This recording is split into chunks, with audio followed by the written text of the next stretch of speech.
निहार घर पर आ जाता है और रूही के साथ आरती करने लगता है, लेकिन सुकून भी घर में आने की कोशिश करती है, पर वह आ नहीं पाती क्योंकि कलश की वजह से उसका शरीर जलने लगता है।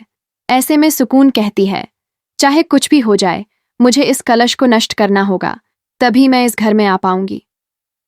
निहार के आने से रूही बहुत खुश हो जाती है। ऐसे में जब रूही निहार से कहती है, आप कहाँ चले गए थे?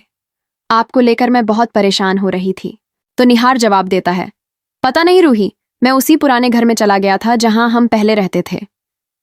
ये सुनकर रूही बहुत चौंक जाती है और सोचने लगती है कि पेंटिंग का घर में आना और निहार जी का उसी घर में जाना, कुछ तो बहुत गलत हो रहा है, मुझे इसका पता लगाना होगा। इसी बीच सुकून पेंटिंग के अंदर चली जाती है। जब रूही और निहार अपने कमरे में होते हैं, तब रूही निहार से पूछती है, निहार जी, पूजा के समय आपको क्या हो गया था? आप उस पवित्र कलश को तोड़ना चाहते थे, आप ऐसा क्यों कर रहे थे?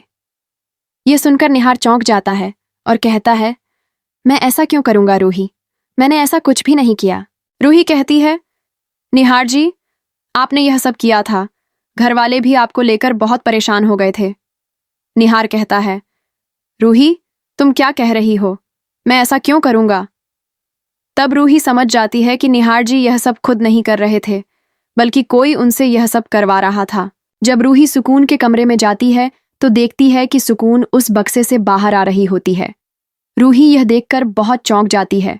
सुकून के हाथ में एक काली थैली होती है और वह कहती है, मैं इसकी मदद से निहार को हमेशा के लिए अपने वश में कर लूंगी।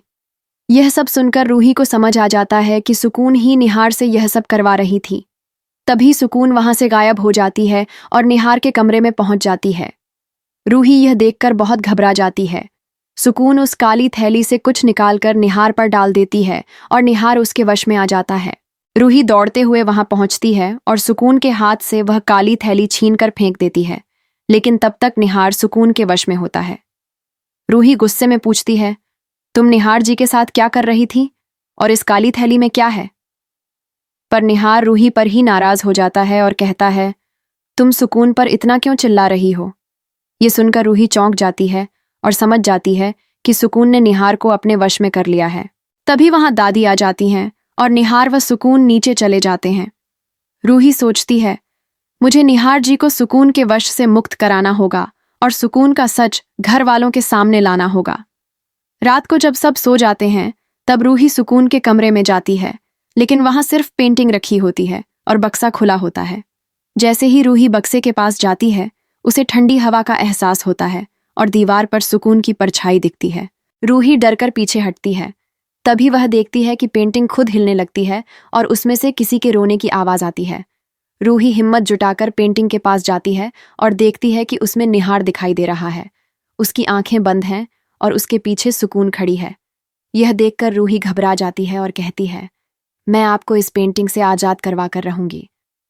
तभी सुकून की आवाज आती है, तुम निहार को मुझसे नहीं छीन सकती रूही, वह अब सिर्फ मेरा है और मेरा ही रहेगा।